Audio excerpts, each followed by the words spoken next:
अस्सलाम वालेकुम नाजरीन, मलिक टीवी में खुश आमदीद कहते हैं। आइए चलते हैं आज की दिलचस्प कहानी की तरफ। मैं काबिल नफ़रत न थी, लेकिन लोग मुझसे नफ़रत करने लगे और अब यकीन है कि अगर माँ बाप जिंदा होते तो अपनी बेटी कहना पसंद न करते। इसलिए तकदीर ने वतन छीना। फिर एक गैरतमंद मर्द ने, जिसे उर्फ़े आम में दलाल कहते हैं, मुझे मासूम लड़की से तवाइफ बनने पर मजबूर कर दिया। मेरी कहानी सीधी सादी सी ही है, मगर जिंदगी और वक्त के दाव पेच इतने सीधे नहीं हैं। बस जरा सा पैर फिसलने की देर है। नादान औरत तो सीधी हकारत की दलदल में जा गिरती है। हालात क्या तो ये तबाह हाल औरत फिर चाहे जितना पुकार पुकार कर कहे कि मुझे बचा लो, इस दलदल से निकाल लो। लोग उसे तवाइफ ही जानते थे, उसे बचाने के लिए हाथ बढ़ाने से डरते हैं। कभी सोचा भी न था कि गुनाह से नफरत करने के बावजूद इस बाजार की जीनत बनूंगी जहां इस्मत का कारोबार किया जाता है। मैं बांग्लादेश खिलना के करीब एक गांव की रहने वाली थी। जब होश संभाला, वालिद का साया सर से उठ चुका था। हम 3 बहनें थीं और मैं इनमें बड़ी थी। गुर्बत की वजह से जब रिश्तेदारों ने आंखें फेर लीं तो दूसरी शादी करने की बजाय माँ ने दूसरों के घरों में बर्तन मांजने को तरजीह दी। इन हालात में बड़ी मुश्किल से मैट्रिक मुकम्मल किया। माँ तो अंत तक मेहनत से जल्दी बूढ़ी नजर आने लगी थी। मैंने मैट्रिक इसलिए किया था कि कहीं नौकरी में कर सकूं, अपनी माँ और छोटी बहनों का सहारा बन जाऊं। अब मैं नौकरी की तलाश में दर दर भटकने लगी। कहीं लोग इज्जत के बदले नौकरी की पेशकश करते तो कहीं रिश्वत और सिफारिश तलब करते। अब पता चला कि मुलाजमत तलाश करना कितना मुश्किल काम है। ये दुख वही लड़कियां जानती हैं जो इन हालात से गुजरती हैं। जिस मोहल्ले में हम रहते थे वहाँ एक घराना आबाद था जो मियाँ बीवी और 2 बच्चों पर मुश्तमिल था। घराने के सरबराह का नाम हसनैन था। इन दिनों जब मैं नौकरी की तलाश में मारी मारी फिर रही थी और हमारे घरेलू हालात बहुत ख़राब थे, एक रोज़ हसनैन हमारे घर आया।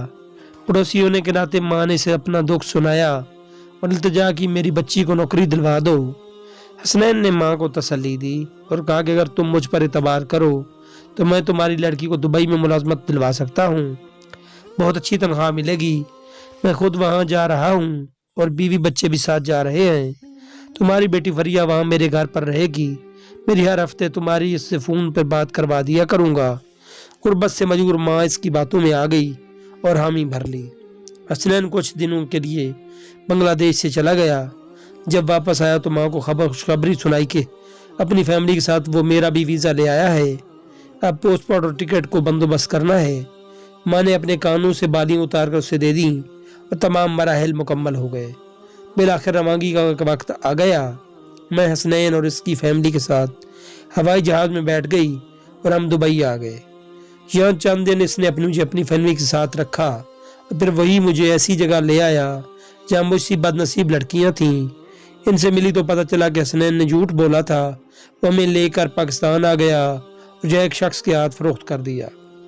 ये बाजार हुसन का दलाल था जो बज़ाहिर जेली निकाहनामे पर दस्तखत करके मुझे बीवी बना कर लाया था, लेकिन इसका काम औरतों को खरीद कर बाजार हुसन की जीनत बनाना था। मैं जिस इज्जत की हिफाजत में इतनी दूर आई थी, यहाँ इसका नीलाम होने लगा। मेरा कोई पुरसान हाल न था। मौत की दुआ करती थी लेकिन मौत भी नहीं आती थी। मैं हर रोज़ जीती और हर रोज़ मरती थी। गिड़गिड़ा कर दुआ करती थी कि ऐ खुदा, किस शरीफ इंसान को मेरे पास भेज दे जो मुझे बीवी बना ले और मेरा हाथ पकड़कर मुझे इस दलदल से निकाल ले। बिलाखिर खुदा को मुझ पर तरस आ गया और एक रोज़ एक शख्स आया जो शक्ल से शरीफ और उस तबार से बाखलाक लगता था। इसने आते ही मुझसे सवाल किया, तो मजबूर हो या खुशी से इन काउंटों भरी सेज पर बैठी हो? मैंने इसकी तरफ चौंक कर ऐसे देखा जैसे किसी ने बिजली का झटका दिया हो। साल भर से जैसे कि मैं बस इसी सवाल के इंतजार में बैठी थी, तभी फूट फूट कर रोने लगी। आंखों से आंसू की झड़ियां लग गईं, जैसे सावन का बादू का महीना अपनी पूरी आबोताब से बरसता है। जब रोकल दिल का गुबार निकाल चुकी तो उसने कहा, सच कहा था मेरे दोस्त ने, मैं सही लड़की के पास पहुंचा हूँ। क्या कहा था आपके दोस्त ने और कौन है वो आपका दोस्त?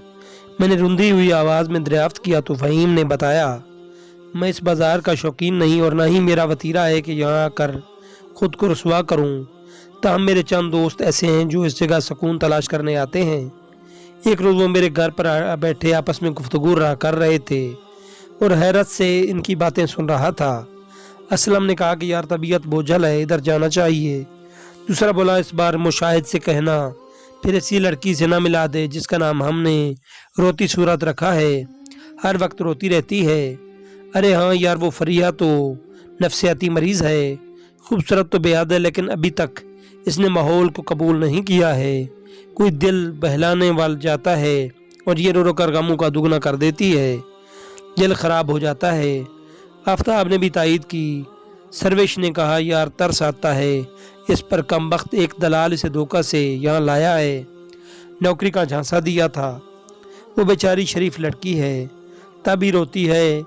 میں نے جب دوستوں سے ایسی باتیں سنی تو تمہارا اتا پتہ دریافت کیا اور جہاں تک آ گیا۔ جب پہلی نظر تم پر پڑی تو تمہاری اچھی صورت سے متاثر ہوا، مگر ہم سے بات کرتے ہی معلوم ہو گیا کہ تمہیں طوائف ضرور بنایا دیا گیا ہے، مگر تمہارے اس سے سجے ہوئے جس کے اندر ایک شریف عورت ابھی تک زندہ ہے۔ اچھا بتاؤ کیا تم یہاں تک کیسے پہنچیں اور کون لایا تھا تم کو یہاں؟ تب یہ میں نے اس کو ساری کہانی فہیم کو سنا دی۔ میری کہانی سن کر اس کے دل میں رحم جاگ گیا۔ اس نے فریہ کو اگر واقعی تم سچی ہو اور اس گندگی سے نکل چھٹکارا پانا چاہتی ہو تو یہاں سے اسی وقت نکل چلیں، میں تم سے شادی کروں گا۔ مجھے اپنے کانوں پر یقین نہیں آ رہا تھا، مگر میں راضی ہو گئی، اور پھر رات کے 12 بجے وہ مجھے وہاں سے اس طرح نکال کر اپنے فلیٹ میں لے آیا۔ صبح ہم نے نکاح کی اور میاں بیوی جیسے مقدس بندھن میں بندھ گئے۔ چند دن بعد فہیم اپنے گھر والوں سے رابطہ کیا اور ان کو خوشخبری دی کہ اس نے شادی کر لی ہے۔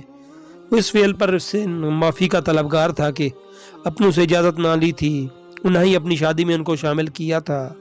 بہرحال اپنے تو اپنے ہوتے ہیں۔ انہوں نے فہیم کو نہ صرف معاف کر دیا بلکہ کہا کہ اپنی دلہن کے ساتھ لے کر گھر آ جاؤ، وہ جیسی بھی ہے ہمیں قبول ہے، ہماری بہو بن گئی ہے تو قبول کرنا ہی ہے۔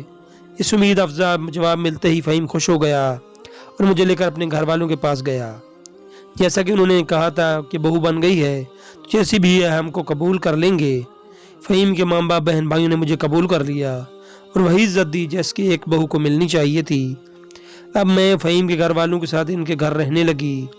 فہیم اور میں بہت خوش تھے کہ ہم اپنوں میں آ گئے ہیں اور اکیلے جیون کی سختیاں سہنے سے بچ گئے ہیں۔ شادی کو 4 برس بیت گئے، لیکن میں اولاد کی نعمت سے اب تک محروم تھی۔ سانس لیلی ڈاکٹر کے پاس لے گئیں۔ اس نے بتایا کہ ان کی اولاد نہیں ہو سکتی۔ اولاد نہ ہونے پر بھی فہیم مجھے بہت چاہتے تھے۔ میں ان سے کہتی کہ آپ میری طرف نہ دیکھو اور دوسری شادی کر لو، اولاد تو اللہ کی نعمت ہے، آپ کیوں میری وجہ سے اس نعمت کو ترسیں؟ تب وہ کہتے تھے کہ میں تم پر کبھی سوتے نہ لاؤں گا اور کبھی دوسری شادی نہ کروں گا، تمہارا کیا قصور ہے؟ میں کیوں تم پر ظلم توڑوں؟ پہلے کیا تم نے کم دکھ اٹھایا ہے؟ اب نے ایک بار قربانی دی ہے، اس احسان کو نہیں بھول سکتی، اب دوسری قربانی نہ دیں۔ تو فہیم کہتے تھے جب قربانی دی ہے تو پوری طرح دوں گا، ورنہ قربانی ضائع ہو جائے گی۔ وہ مجھ سے جو اتنا پیار کرتے تھے، میں بھی دل و جان سے انہیں چاہنے لگی تھی۔ وہ بھی اچھے انسان تھے، میں بھی اچھے دل کی تھی۔ اللہ تعالیٰ نے ہماری جوڑی خوب ملائی تھی اور ہم بہت خوش و خرم زندگی گزار رہے تھے۔ ایک بار جب فہیم گھر پر نہ تھے، ان کے ایک دوست اسلم اپنی بیوی کے ساتھ ہمارے گھر آئے۔ میں انجانے میں ان کے سامنے چلی گئی۔ اسلم نے مجھے دیکھ کر پہچان لیا، وہ کئی بار اس بازار میں آ چکا تھا۔ اس نے اپنی بیوی کو بتا دیا کہ فہیم کی بیوی کا تعلق بازار حسن سے ہے۔ خدا جانے فہیم کی عقل کو کیا ہوا تھا جو ایک طوائف کی بیوی بنا کر گھر لایا بٹھایا ہے۔ اسے اپنی والدہ اور بہنوں کا بھی پاس نہ رہا کہ یہ عورت کیسے ان کے درمیان رہے گی۔ اسلم کی بیوی نے میرے ساس کی بھانجی عظمیٰ کو سارا قصہ بتایا کہ عظمیٰ سے اس کی دوستی تھی۔ عظمیٰ بھی پیٹ کی ہلکی نکلی اور یوں بات روتے ہوتے سارے خاندان میں پھیل گئی۔